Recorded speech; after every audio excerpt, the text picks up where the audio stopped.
कोल्हापूरचे शिवसेनेचे जिल्हा प्रमुख राजे खान जमादार यांनी छत्रपती शाहू महाराज यांच्यावर टीका केली। त्यांना साधं सभेत बोलता येत नाही, मग ते जनतेचे प्रश्न कसे सोडतील?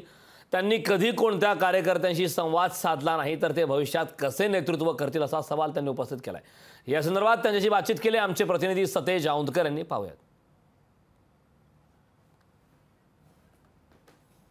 कोल्हापूर लोकसभेचे महायुतीचे उमेदवार प्राध्यापक संजय मंडलिक यांच्या प्रचारार्थ कोल्हापूरच्या तपोवन मैदानावरती उद्याला पंतप्रधान नरेंद्र मोदी यांची विराट सभा होत आहे। या पार्श्वभूमीवरती बोलण्यासाठी शिवसेनेचे जिल्हा प्रमुख राजे खान जमादार आहेत। काय सांगाल, काय या सभेचं नियोजन आहे? कोल्हापूर जिल्ह्यातून जवळजवळ 2.5 लाख लोक उपस्थित राहतील। त्याचबरोबर कागल तालुका, राधानगरी तालुका, भदर तालुका, चंदगड तालुका, हातकणंगले तालुका, कोल्हापूर शहर, करवीर तालुक्यातून प्रचंड लोकांचा उत्साह आजच त्या मैदानाला बघायला एवढी लोक येतात, तर उद्या प्रचंड प्रमाणात लोक येतील आणि जवळजवळ 3 वाजताच हे मैदान तुडूंब भरलं जाईल। लोकांना स्क्रीनची व्यवस्था केलेली आहे, जवळजवळ 80 स्क्रीन लावलेले आहेत, तरी त्यातून प्रचंड उत्साह दिसतोय लोकांचा आणि प्रचंड मोठी सभा होणार आहे। खरं तर ग्रामीण भागात ज्या सभा होत आहेत त्यामध्ये तुम्ही अनेक मुद्दे आहेत ते उपस्थित करताय। काय नेमके हे मुद्दे आहेत? मी जिल्हा प्रमुख असल्यामुळे मला बोलावं लागतं आणि वस्तू समोर सगळ्या जनतेसमोर मांडावी लागती। आज आपले महायुतीचे उमेदवार हे प्राध्यापक संजय दादा मंडलिक की प्राध्यापक आहेत, दुसरीकडे उमेदवार ते शाहू महाराज आहेत। मी आज त्यांच्या अनेक सभा म्हणजे बघितल्या, तर त्यांना साधं सभेत सुद्धा बोलता येत नाही। परवा फॉर्म भरायला लोकांना ते म्हणाले मोर्चा सक्सेस झाला। काँग्रेस पक्षाची त्यांना वाटचाल सांगता येत नाही, पक्षाची धोरणं सांगता येत नाही।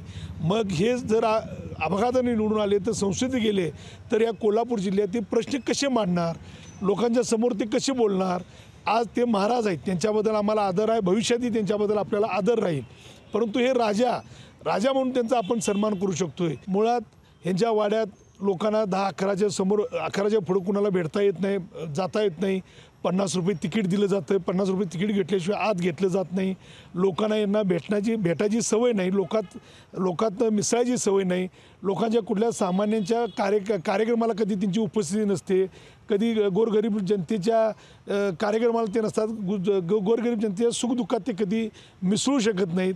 तर अशा पद्धतीने त्यांना बोलायची, आता त्यांचं वय आहे, या वयाच्या वयोमानानुसार त्यांना आज ह्या उन्हाळ्यात त्रास, त्याला आत्ताच सध्या त्रास व्हायला लागला आहे, तर भविष्यात ते कसं नेतृत्व करू शकते। आणि मोदी साहेबांनी जे देशाच्या सुद्धा अनेक संरक्षण क्षेत्रात असू देत, परराष्ट्र क्षेत्रात असू देत, शेती कृषी क्षेत्रात असू देत, वैज्ञानिक क्षेत्रात असू देत, सगळ्या क्षेत्रात भारताचा दर्जा सुधारायचं काम केलं आहे। त्यामुळे ह्या लोकपुरुषाला आपण मानलं पाहिजे आणि म्हणून ते खरे वारसदार आहेत। या देशाचे सर्वसामान्य लोकांचे हित जपणारं नेतृत्व असल्यामुळे ते खरे छत्रपती शिवाजी महाराज आणि शाहू महाराजांचे वारस आहेत। म्हणून आम्ही म्हणतोय मान गादीला आणि मत मोदीला।